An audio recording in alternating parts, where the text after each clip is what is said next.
our Earth, in all its richness and diversity, patiently evolving for billions of years.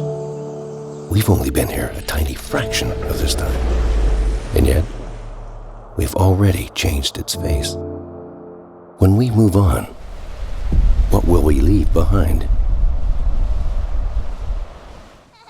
Our concrete actions.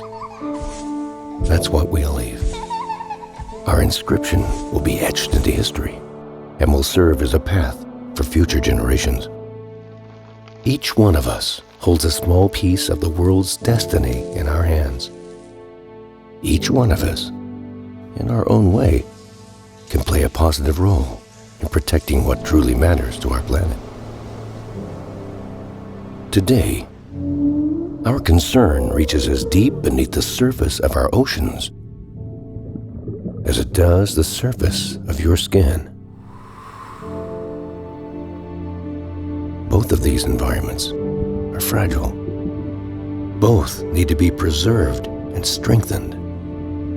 Deep below the sea, as sensitive as your skin, live the ocean's corals,